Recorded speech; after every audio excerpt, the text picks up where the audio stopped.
오늘 제목은 우리가 믿음을 지킬 수 있는 이유입니다. 보통 우리는 반대의 생각을 많이 하지요.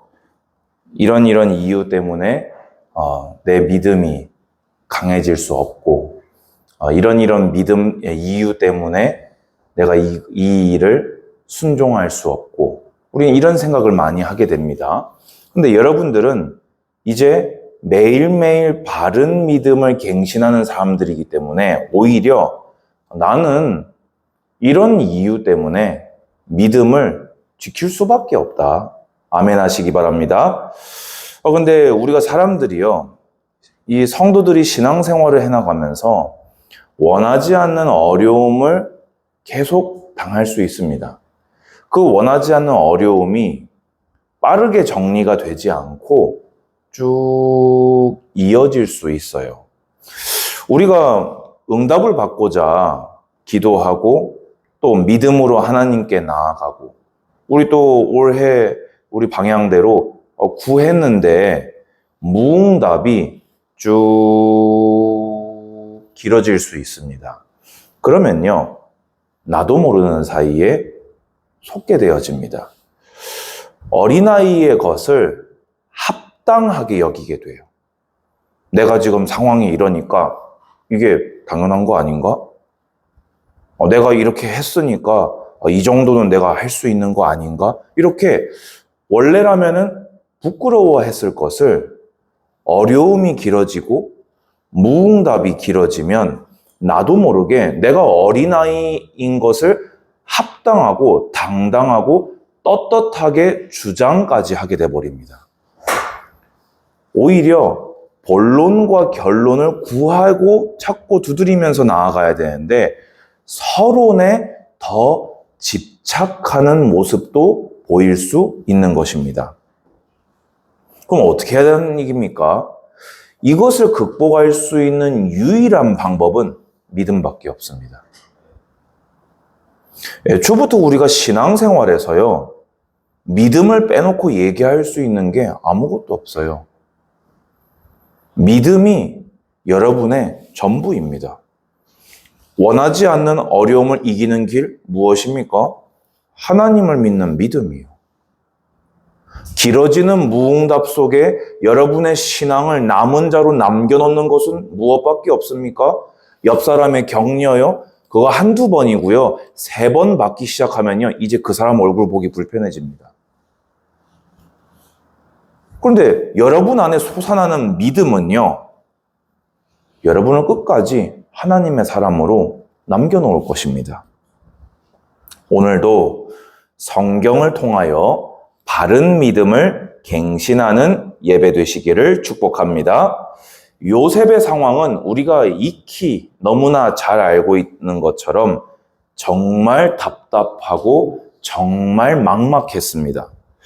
형들이요, 왜 우리 형제 사이에 좀 사이 안 좋은 경우 덜어 있잖아요. 어렸을 때 왜 애들 안 그럽니까? 이 요셉만 해도 17세 소년이었다고요. 물론 나이 차이는 조금 이렇게 났을 수 있지만요. 근데 17세 소년이었던 이 요셉이 형들이 진짜로 죽이려고 했어요. 여러분, 원래 그 시골 애들이 무서운 거 알죠? 이 부모 안 보는 데서 산으로 들로 바다에서 이렇게 자기들끼리 놀다 보면요, 이 브레이크가 없어요. 상한선이 없어요. 보통 이 시기 좀 한다고 이 동생 죽인다고 합니까? 이 아주 도한 사람들이에요. 그 요셉이 진짜 형들이 죽이려고 한 거예요. 진짜로. 그런데 물이 없어서, 그리고 르우벤이 말려서 결국에는 유다가 그나마 내놓은 차선책이 뭐였습니까? 독해요. 이 노예로 팔아버렸어요. 장엄아, 이 쥐한테 잘해. 눈 떴는데 막 철썩 이상한 배에 막 있을 수도 있어. 아니, 이게 몇 살 때 이야기냐? 고1. 고등학교 1학년 때. 그리고 나서는 어디로 갑니까? 우리 잘 아는 대로 이 바로의 친위대장 보디발의 집으로 가서 어떻게 됩니까? 하나님이 함께 하시고 요셉이 손대는 것마다 복을 주시고 요셉이 그래서 이 보디발에게 인정받아서 노예에서 가정 총집사로 임명을 받은 후에는 뭐까지 복을 받았다 되어 있습니까? 아니, 요셉이 직접 그 농사 안 지었을 거 아니에요. 근데 밭에 채소까지 복을 받았다는 말은 요셉 한 사람을 통해서 그냥 보디발의 집 전반적으로 다 잘 됐다 그 말입니다. 그러면 보디발이 요셉을 잡고 있고 싶겠어요? 보내고 싶겠어요? 잡고 있고 싶은 거예요. 어떻게 보자면은, 내가 비록 형들에게 고등학교 1학년 때 노예로 소말리아에 팔려왔지만 소말리아의 대부호의 집에서 이 사람의 입으로 들어가는 것과 이 사람의 와이프를 제외하고는 내가 모든 걸 관리하는 총관리인이 되었다 하면 이것도 어떻게 보자면 뭐 영화 스토리 하나 딱 안 나옵니까? 뭐 제법 괜찮은 인생이죠 이것도요. 그런데 어떻게 됩니까? 이 강간범의 누명을 뒤집어 쓰고 아니 뭐 절도죄 이런 것도 아니고 폭행도 아니고 하나님을 믿는 사람이 강간 누명을 쓰고 감옥에 가게 된 거예요. 기가 막히죠. 그런데 그 감옥에서도 또 인정받았어요. 얼만큼요? 모든 죄수를 관리하도록. 그리고 요셉이 일한 것은 누구도 재확인을 안 할 만큼 그 안에서 또 성공하게 됩니다. 그런데 이제 어떻게 됩니까? 술 맡은 관원장, 떡 맡은 관원장이 이렇게 왔을 때 꿈 해몽을 해주게 되어지지요. 꿈 해몽을 해줄 때 어떻게 됩니까? 3일 뒤면 당신이 복직하게 될 것입니다. 그러면 그때 나가서 나를 잊지 말아달라고. 보면은 보통 우리가 정말 그 말대로 복직이 되면 요셉 같은 사람을 기억을 해줍니까? 안 해줍니까? 해주죠. 오히려 바로한테 이야기할 수도 있어요. 소개할 수도 있어요. 아니, 제가 바로께 범죄했을 때 꿈을 꾸었는데 이 친구가 딱 듣더니만은 3일 딱 얘기했는데 3일 만에 내가 딱 나와서 지금 바로 옆에 딱 서 있다고. 저 인재를 중용해야 된다고. 이럴 수 있는 거 아닙니까? 왜냐면 지금은 꿈 얘기하면 개꿈이거나 막 신비주의자 이런 취급이지만요. 이 당시에는요. 실제 계시의 수단이었단 말이에요. 박사와 어떤 석학의 기준이요. 뛰어난 학자의 기준이요. 그때는 꿈도 있었다니까요. 근데 감옥에서 자기를 3일 만에 정확하게 복직을 맞출 정도면요. 분명히 이거 청구할 수 있는 일이라고요. 그런데 오늘 우리 읽은 본문에는 뭐라고 돼 있습니까? 딱 2년을 잊었다고 되어 있습니다. 자, 우리 남자분들 2년 아주 상징적인 횟수지요. 깁니까? 짧습니까? 저는 제일 열받던 게 휴가 때마다 야, 너 벌써 일병이야? 뭐 벌써 상병? 진짜 안 해본 자들이 국방부 시기하고 바깥 시기에는 사제는 다르단 말이죠. 근데 만 2년을 감옥에서 더 보낸 거예요. 분명히 나가면 왜 드라마 보면 왜 그런 거 안 합니까? 자기들끼리 나가기 하루 전날 밤에 같은 방 사람들끼리 막 얘기하잖아요. 막 나가서 뭐 할 거. 근데 심지어 3일 만에 나갈 거다 하고 미리 얘기해줬는데 맞췄는데 요셉하고 얘기했을까요? 안 했을까요? 뭐라도 얘기했겠죠. 나가면 절대 잊어먹으면 안 됩니다. 내가 나가면은 바로 한테 막 얘기하겠다고 했겠죠. 근데 이 새끼가 나가더니만은 소식이 없네. 그렇잖아요. 그러면 그 2년 동안, 그리고 이제 제가 쭉 얘기한 이게 지금 불과 28살까지 일어난 일이거든요. 지금 28살 누굽니까? 없나? 창음이 30, 지혜가 9, 지혜가 1년 전까지 이런 일을 당했다고 생각해봐봐. 이게 사실 한 명이 당할 일이 아니잖아요, 이게요. 근데 이때요, 많은 신앙인들이요, 잘못된 선택을 하기도 합니다. 뭐지요? 여러분, 저는요, 제일 무서운 게 뭔지 아세요? 감정에게 잡아먹히는 사람이 저는 제일 무서워요. 내가 1 얘기해도요, 3 듣고 5로 들어요. 저는 이게 너무 무서워요. 저는 기억이라고 이야기를 했는데 A라고 들어요. 요셉이 만약에 이 상황에서 감정에게 잡아먹히잖아요. 분노의 노예가 돼버리거나 슬픔의 늪에 빠져버릴 겁니다. 아니면요, 나중에는 어떻게 가는지 아세요? 내가 잘못된 사람이라서 이렇게 된 거다. 내가 얼마나 나빴으면 형들이 나를 팔고, 내가 얼마나 못됐으면 내가 감옥에 들어오고, 내가 얼마나 악질이었으면 자기 나가도록 도와준 나를 이렇게 잊었겠냐. 이렇게 자기 비관에 빠집니다. 근데 여러분, 이게 지금 다 사실입니까? 아닙니까? 그냥 감정이에요. 여러분, 절대로요, 감정에 잡아먹히지 마십시오. 감정에 잡아먹히면 사실과 진짜도 구분 못하게 됩니다. 우리는요, 어려운 사실도 감당을 못하는데 그 어려운 사실을 증폭시키고 변질시키는 감정은요, 사람이 짊어지고 갈 그게 아닙니다. 근데 많은 성도들이요, 이런 어려움을 당하면요, 감정이라는 괴물에게 탁 먹혀버려요. 그러면 그 다음 스텝이 뭡니까? 원망의 대상을 찾아요. 비판과 비난의 대상을 찾아요. 그리고 그 끝에는 누가 계실까요? 항상 제일 만만한 하나님에 대한 원망으로 갑니다. 그럼 어떻게 됩니까? 여러분, 무응답이 길어지는 상황을요, 여러분 스스로가 익숙함에 쉽게 보시면 안 돼요.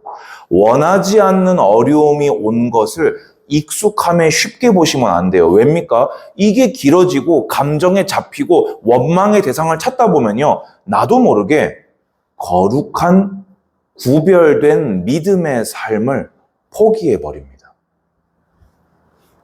나 평생 모태신앙으로 교회 생활했는데 별 소용없더만. 내가 성경 매일 읽으면서 몇 년을 신앙생활했는데 별거 없더만. 이렇게 딱 돼버리잖아요. 그러면요, 내가 믿음의 길을 그냥 버려버리게 돼요. 입으로는 나는 구원의 확신이 있고 나는 하나님의 자녀고 나는 다 얘기해요. 그런데 진짜 그 사람의 실제 삶에서는요, 하나님의 사람으로서 마땅히 행할 것들을 포기해버리게 됩니다. 어차피 이렇게 돼버립니다. 그리고 실제 그 사람의 삶 속에서 학업이 됐든 또 직장에서 일이 되었든 가족 관계가 되었든 인간관계가 되었든 성실함을 놔버리게 됩니다.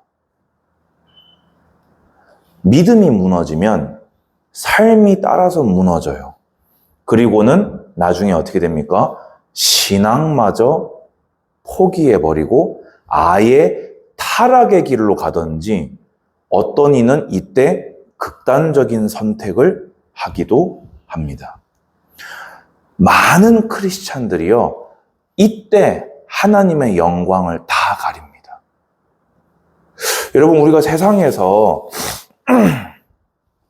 이렇게 저 사람은 예수 믿는다고 얘기 좀 안 하면 좋겠다 이럴 때 있잖아요. 이 과정들을 통과한 것일 수 있어요. 이 가랑비에 옷 젖는 줄 모은다고 하지요. 여러분, 오늘 성경을 보면서요, 여러분의 믿음을 하나님 말씀 앞에 정확하게 딱 진단하시기 바랍니다. 자, 그러면요, 저는 그럼 오늘 다시 제목으로, 이제 무거운 내용은 이제 여러분 서론에다가 딱 정리해 놓고요. 우리가 믿음을 지킬 수 있는 이유라고 했습니다. 아니, 요셉의 이 상황에도 믿음을 지킬 수 있는 이유가 뭘까요? 또 많은 신앙인들도 잘못된 선택을 하기도 하는데 나는 믿음을 지킬 수 있는 이유가 무엇입니까? 여러분, 내가 바라는 대로 다 되었다면요, 요셉은 어떻게 됐을까요? 우리 한번 상상의 나래를 한번 펼쳐볼까요? 형들하고 요셉이 너무 화목한 사이였다고 한번 생각해 보세요. 아버지가 요셉을 최고로 편애하는데 형들이 다 같이 요셉을 편애해요. 우린 이걸 어디서 많이 보지요? 이 만화에서 봅니다. 그러면 어떻게 됩니까? 아유, 너무 화목해요. 아유, 너무 행복해. 요셉은 막 형들의 지지를 받으면서 이 들판에서 들판의 왕자가 됐겠죠. 그리고 7년 기근에 다 같이 굶어 죽었을 겁니다. 이게 현실이에요. 만화는 그냥 우리는 그걸 바라잖아요. 아유, 그냥 가족 다 행복하게 살고 그냥 아유 막 무탈하고 그게 우리 마음대로 안 돼요. 뭐가 기다리고 있지요? 7년 풍년 뒤에 7년 흉년이 기다리고 있다니까요. 그리고 야곱 일가는 계속 족장 규모로 머물렀을 거예요. 이거를 기억해 두십시오. 계속 족장 규모로 머물렀을 수밖에 없습니다. 또 반대로 보디발 집에서 끝까지 인정받고 성공했다면, 아까 제가 있잖아요. 막 영화 스토리 하나 나온다고 개인은 물질적인 풍요를 누렸을 것이고요. 근데 뭘 못하지요? 언약의 땅으로는 못 돌아갑니다, 이제. 왜입니까? 나를 죽이려고 했던 형들, 나를 노예로 팔았던 형들이 있는 곳으로 어떻게 돌아갑니까? 언약의 땅하고는 분리된 자가 되는 거예요. 누가 그렇게 됐지요? 에서요. 야곱하고 에서가 세일상과 가나안으로 딱 분리되면서 에서가 언약으로부터 완전히 분리돼 버리지요. 요셉이 만약에 보디발 집에서 정말 성공했으면요, 육신적인 풍요는 얻었겠죠? 언약으로는 불립니다, 이제요. 언약의 땅에 남아 있어야 언약의 백성이 되는 거잖아요. 그리고 어떻게 되겠습니까?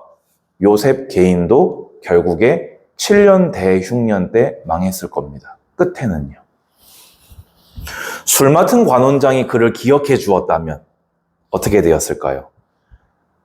한번 상상해 볼까요? 무죄로 풀려난 28살짜리 노예 출신, 죄수 출신 이방인이 할 수 있는 건 무엇이지요? 보디발의 집에 돌아갈 수 있나요? 그러면은 보디발은 뭐가 되지요? 충직한 신하를 자기 아내 때문에 누명 씌운 사람 돼요. 보디발 집 들어갈 수 있어요? 없어요? 없어요. 그러면 보디발이 있는 정계에 몸 담고 있을 수 있어요? 없어요? 없어요. 그럼 이 상태로 돌아갈 곳은 결국에는 어디밖에 없다? 집밖에 없어요. 그러면 이 상태로 집에 돌아가면 어떻게 될까요? 이제 야곱 집안은 풍비박산입니다. 야곱은 요셉을 팔았던 형들을 용서하지 않을 것이고, 요셉과 형들의 사이는 영원히 돌이킬 수 없을 것이고, 그리고 똑같이 이 7년 흉년 엔딩이 무섭네요. 결국엔 기승전 7년 흉년 때 굶어 죽었을 것입니다. 그런데 보세요. 이 답답한 것 같고 이 막막한 것 같은 시간이요, 하나님이 함께 하시며 섭리하셨기에 우리가 아는 창세기가 기록된 거예요. 아까 제가 말씀드렸죠. 여러분, 아브라함하고 하나님하고 횃불 언약 맺을 때 기억납니까? 기억나요, 안 나요? 짐승들 쪼개놓고 여호와께서 횃불의 형상으로 지나가시고 아브라함은 안 지나갔잖아요. 그게 언약식이거든요. 그럼 그때 맺은 언약과 그 이후 하신 예언이 뭐였습니까? 내가 너를 애굽으로 보내어서 큰 민족을 이루게 하겠다. 이 막막하고 답답한 시간이 요셉이 총리가 되어서 이스라엘 족속이 이주하면은 큰 족속을 이루게 돼요. 오늘 읽은 성경 보면 알겠지만요, 고센 땅에 딱 분리되어서 하나님의 은혜로 방해받지 않고 큰 민족을 이루게 되어집니다. 요셉이 보냈던 왜 이럴까 했던 그 시간이 하나님의 언약을 이루고 오히려 한 시족에 불과했던, 한 개인에 불과했던 그들을 애굽 사람들이 두려워하는 한 민족인 이스라엘을 탄생시키게 됩니다. 또 볼까요? 7년 대흉년, 뭐 딴 건 다 좋아요. 7년 대흉년을 이길 수가 없잖아요. 왜냐면은 이 흉년이 얼마나 심했냐면 쌀 한 번 사오고 아들 하나 잡혀 있는데 야곱이 뭐라고 했지요? 쌀 떨어졌다. 쌀 사오러 가라. 베냐민 데려와야 한다고 알고 있는 야곱이 쌀을 사오라고 말을 안 하면 안 될 정도가 흉년 2년 차였습니다. 그럼 남아있는 5년 버텼을까요? 못 버텼을까요? 못 버티죠, 이거는요. 그러면 요셉이 이 시간을 보냄을 통해서 누가 보존됐습니까? 일단은 크게는 선민이 보존됐죠. 그러면 그 안에 메시아 오실 유다와 그리고 유다에게서 태어난 베레스가 보존된 것입니다.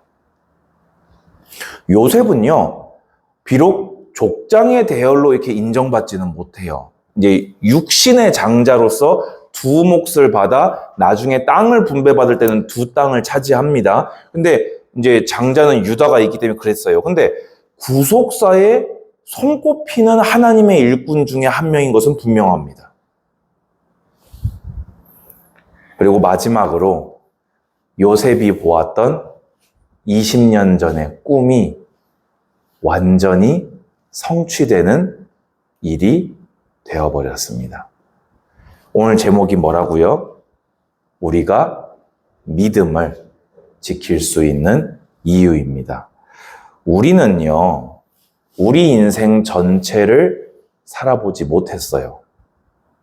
그런데 성경을 통해서 한 믿음의 사람의 평생을 30분이면 다 볼 수 있어요. 그럼 그거를 통해서 우리는 뭘 유추하게 됩니까? 우리의 평생을 유추하게 되어집니다. 왜입니까?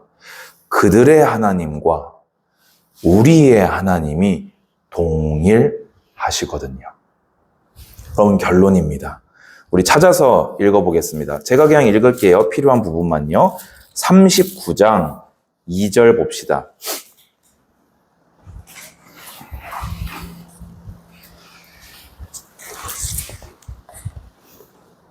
여호와께서 요셉과 함께 하심으로 그가 형통한 자가 되어.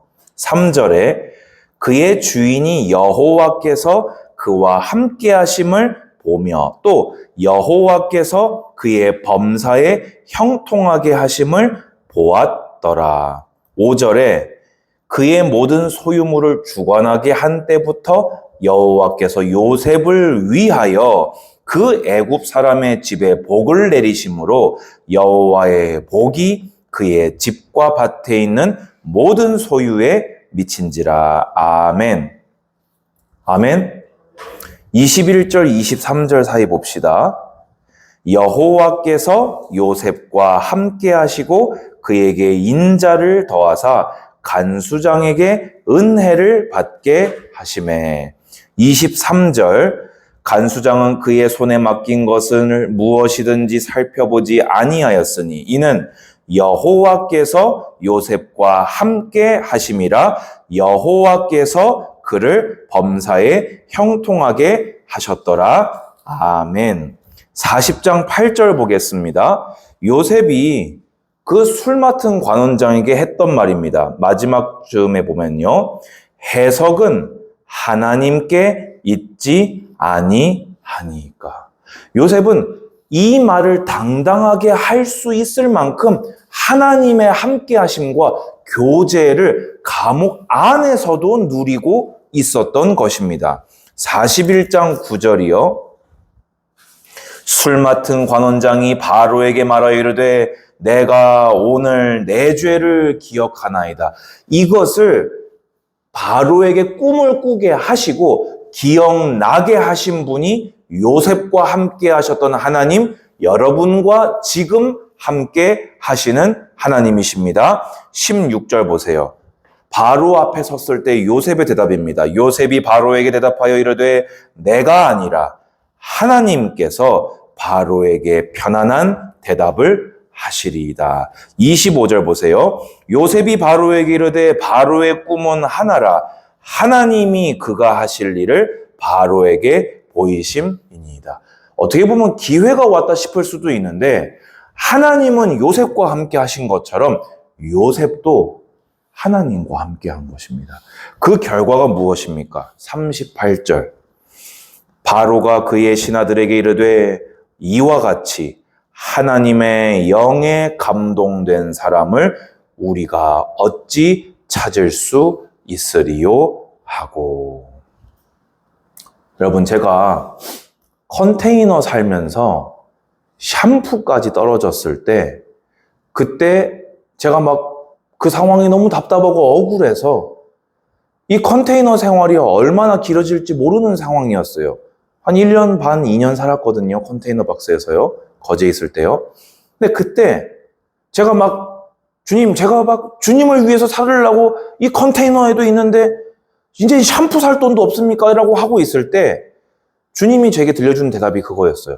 아, 그러면 내가 너 돈 주면 너 온전히 나를 따를래? 내가 너 그러면 지금 바로 성공시켜주면 그러면 너 온전히 나 따를 수 있어? 제가 하나님께 대답했습니다. 이미 다 주셨기 때문에 그냥 지금 주님을 온전히 따르겠다고 했습니다. 여러분, 여러분이 뭐가 좀 힘들 수도 있어도요, 주님은 하나도 안 힘드십니다. 애초에 여러분이 잘 나가는 걸 믿는 게 아니라 주님을 믿는 거 아니었습니까? 여러분은 막막할 수 있지만 주님은 하나도 안 막막하시다니까요. 당신이 계획하신 일인데요. 그러면 여러분이 모든 걸 명석하게 꿰뚫고 있는 걸 믿는 게 신앙생활이 아니라 항상 모든 걸 다 아시는 그분을 믿는 믿음이 신앙생활 아니었습니까? 그렇다면요, 믿음에는 핑계가 없어야 합니다. 어떤 상황에도요, 모든 상황 가운데 하나님 한 분을 믿는 바른 믿음을 갱신하십시오.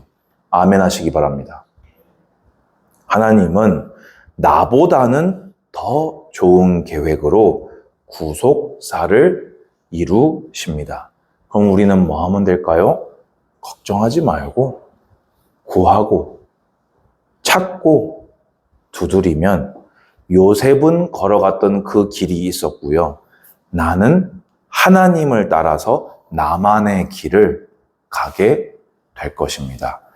요셉 보면서 비교하지 마세요. 그러면 요셉과 모세를 비교해 보시겠습니까? 요셉과 바울을 비교해 보시겠습니까? 그러면 그 요셉이 나중에 천국에서 저에게 비하겠습니까? 여러분에게 비하겠습니까?